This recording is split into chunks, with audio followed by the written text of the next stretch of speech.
From the International School at Tel Aviv University, you're listening to Rihla, the podcast of the MA in Middle Eastern Studies program. Rihla is the Arabic word for travelogue.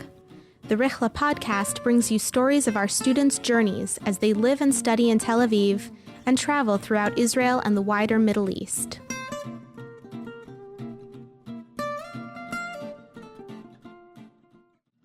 The Middle East is just an absolutely fascinating region, and unless I go to some of these places and talk to people from these places, I won't fully be able to understand it, and that's one reason that I've been traveling so much, in an effort to understand as much of the region as I possibly can. My name is Christina Durano, and I am doing my Master's in Middle Eastern Studies at Tel Aviv University. I'm from Albuquerque, New Mexico, went to Texas Christian University in Fort Worth for my undergraduate, and then moved to the Philippines, where I also hold dual citizenship. And what were you doing there? I worked for the British Broadcasting Corporation in the Philippines after 1 year as a Fulbright scholar. And basically for the BBC, it was just my boss and me. So we did everything from television, radio, online, photo slideshows. Really a great experience, but definitely learned a lot about what it means to be a one-man band. What kinds of stories did you report? We really did a lot of different things. We did everything from breaking news on typhoons, elections in the Philippines. We also did some fun stuff, like how the Christmas season lasts for 6 months, half the year. All the Burr months, they call it, September, October, November, December, and then why not go into January and February while you're at it. We did stories about how the Philippines has the highest rate of texting in the world, despite it still being a developing country.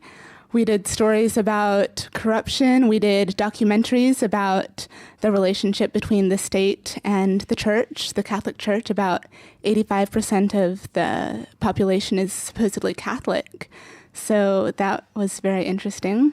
We really did stories that ran the gamut. So what brought you to the Middle East?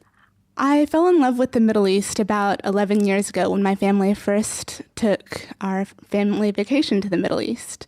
We went to Israel, Egypt, and Jordan, and this was right in the height of the Second Intifada. And everybody was saying, don't go to the Middle East. It's dangerous. You're going to die. Have you seen the news coverage lately? Don't go. But my family's not one to be easily persuaded. So we came and we spent about a month, most of the time in Israel, but also a little bit of time in Egypt and Jordan. And it was absolutely life-changing. I loved everything that I was learning about the region and about the situation, the current events, the news, and the people were so sweet. And I realized that you can't just understand a region from reading about it. In order to truly understand it, you have to visit. That trip really made me fall in love with the Middle East.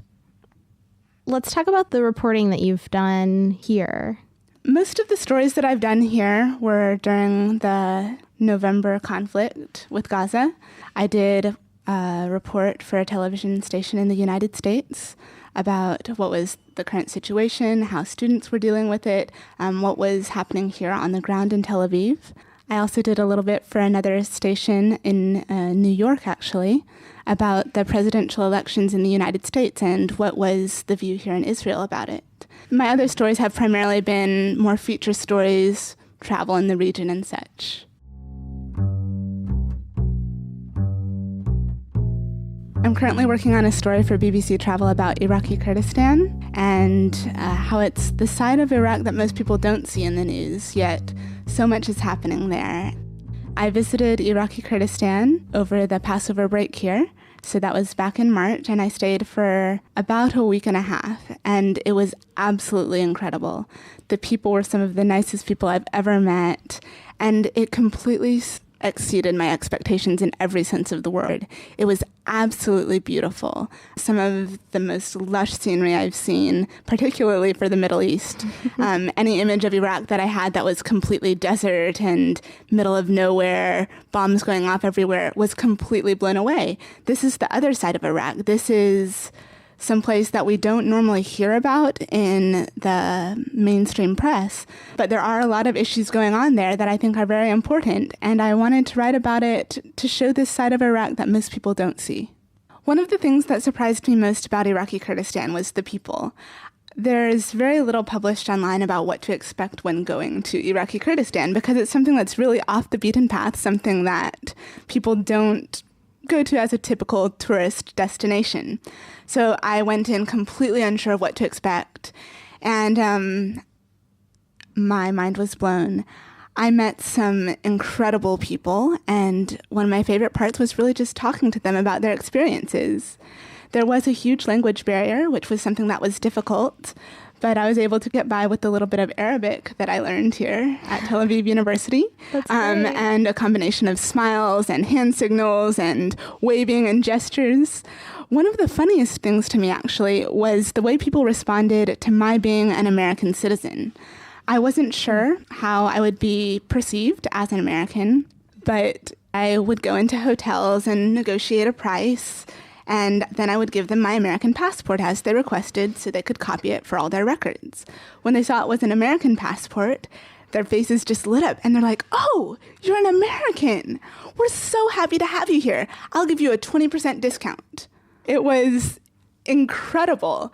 They just were so thankful to what America did earlier in the decade that they just wanted to express their thanks to any sort of American citizens that they came across. We would meet random policemen on the street and ask directions, and they'd say, "Oh, are you from America?" And we said, "Yes, we are from America." And they said, "Oh, I have a friend. He was in the army. He came here. He's great." And then they would go into these stories about all these American friends that they met when the American troops were in Iraq. And it was just so fascinating. We also got into a really interesting conversation with somebody at an independent art gallery in Duhok. This person was an Iranian American, but he was also Kurdish. His family went from Iran to the United States when he was a child. He grew up in the United States, and then he wanted to go back to the Kurdish region, but he did not want to go back to Iran for certain reasons. So he went to Iraq, made his home in Duhok, and opened this art gallery. We got into some really fascinating conversations about Kurdish-Israeli relations when he found out that I had been doing graduate school in Israel. He also talked about the relationship between Iraq and the Kurdish region of Iraq, between Iraq and Iran, America. It was just really interesting hearing his perspective on what was going on in the Middle East, because it's a perspective that's not really often seen. It's very strange. It's very unexpected. He was Iranian Kurdish, but he had gotten American citizenship, so he had a very interesting perspective. He also wasn't Shia, he was Sunni. So it was so interesting just hearing him go on his rants about Iranians and the Iranian government, yet also go on his rants against the Iraqi government. And he's definitely had Kurdish nationalism. That was another thing that really stuck out to me about our time in Iraq was just the Kurdish nationalism was incredible. There were Kurdish flags flying everywhere. Everybody was wearing a Kurdish lapel pin, or they had a Kurdish flag hanging out their car window. The streets were lined with these flags. On the side of mountains, you would see graffiti with a Kurdish flag in it. What did you find out about Kurdish-Israeli relations? The person that I talked to most about Kurdish-Israeli relations was the art director that I mentioned. He absolutely loved Israel. When he found out I was studying here, he gave me his card and he said, "Oh, I would love to do a Kurdish-Israeli exchange. We want to have Israelis come here and we want to go to Israel. We want to promote diplomatic ties and we think that we can do this through art as well. So if you know anybody in Israel who's interested in Kurdish art, you should connect us. We would love to do that." And then he went on to talk about how he feels like the Kurds really identify with the Israeli people, and he feels like the Israelis really identify with the Kurds as well. He really seemed to think that they were kindred spirits and that they could have worked together against Iran. Another interesting thing that he said was when we told him about how he felt so welcome in Kurdistan, specifically for being Americans, he said, "Oh, it's just the relief at knowing that you're not Arab." Because as a Filipino American, a lot of people think that I'm Arab because of the mix. And when people found out that I wasn't Arab, he said that they wanted to reward me for being not Arab and being an American. You could definitely tell the hostility there. And it was also interesting talking to these people, because when I would use the basic Arabic that I know, even if they spoke Arabic fluently, being Kurdish, they would prefer to speak in their very rudimentary English because there was such hostility between the Kurds and the Arabs in Iraqi Kurdistan. Wow. I think that a lot of people have a view of all of Iraq as just being one area, and all of it is undergoing the same amount of violence. And I think that it's really important for people to know that the Kurdish region is a completely different area of Iraq. It's someplace that is just growing, and that while we were there was incredibly peaceful. We felt very, very welcome, very, very safe. And even though it's not someplace that's a typical tourist destination, it's one of my top 5 favorite countries in the world I've ever been to. Another trip that I did that was really interesting while I was studying here was the Egypt-Jordan trip. And that was really fascinating because it was right before I started my master's degree. And that was right when all the riots were going on about the Innocence of Muslims film. And we ended up leaving for Egypt 2 days after the riots broke out. And once again, as people normally tell me when I embark upon my travels, don't go there, it's dangerous, you're going to die, you're stupid, don't go. And while there were still riots going on as we were in Egypt, we felt very safe because we were careful to avoid the areas where the protests were going on. And I think by researching in advance and traveling smartly, you can go most places. You just have to be careful and not go to the specific areas of the city that are hot zones. And that was a very interesting trip for me because it was, although I had been to Egypt before 11 years ago, a lot changes in 11 years. And the people were so kind and so friendly, and they were so welcoming to tourists because since the Arab Spring protests, tourism has significantly died down in Egypt. And so much of the economy before was dependent on tourism. The prices were about half of what they were listed in our guidebook just because people were so desperate for tourism. There were hardly any lines for the pyramids. We got a cruise along the Nile for about $120 for 3 nights. It was absolutely amazing. There were just so few tourists. And it was really an incredible learning experience. The thing that I loved most about it, though, was just meeting the people and talking to them. What are your plans for the future? Right now, my plans are really up in the air. I do have an internship with the United States State Department. Congratulations. Thank you. So I'm very excited about that, provided security clearance goes through. I'll be starting that this fall. Other than that, I'm just going to be working on my thesis, and then after the internship, most likely moving to Jordan to continue working on Arabic and perhaps volunteer with the Syrian refugees there. Oh, wow. Yeah, it should be really exciting. I've just started contacting people. It's a little bit difficult now since I don't know the exact time frame, but it's something that I'm really looking forward to. I want to stay in this region as long as possible because it's absolutely fascinating to me, and there's so much to be learned. You've worked at the BBC. You're on your way to becoming an expert on the Middle East. You are probably going to intern at the State Department. So what field do you want to go into?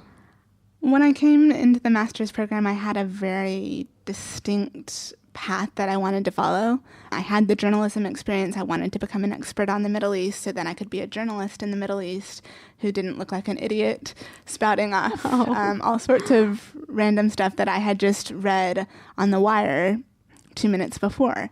And I think that that's a path that I am still interested in pursuing, but I'm still interested in exploring more options. That's another thing that I've gotten from the master's program is just realizing that the wide array of possibilities that are out there.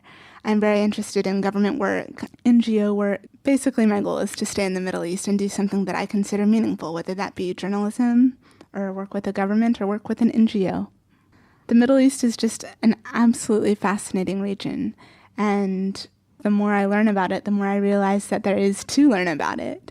And I feel like I could stay here my entire life and never fully be able to understand all the intricacies and complexities that there are here.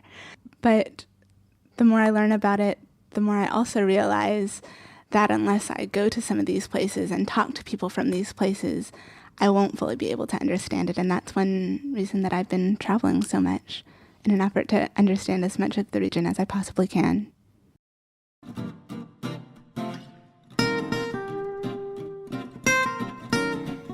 Thanks for listening to the Rihla Podcast. We have more episodes coming out soon, so stay tuned. For more information on the MA in Middle Eastern Studies program and how to apply, visit mames-israel.org. That's mames-israel.org. The Rihla Podcast is produced by Shoshi Shmulevitz.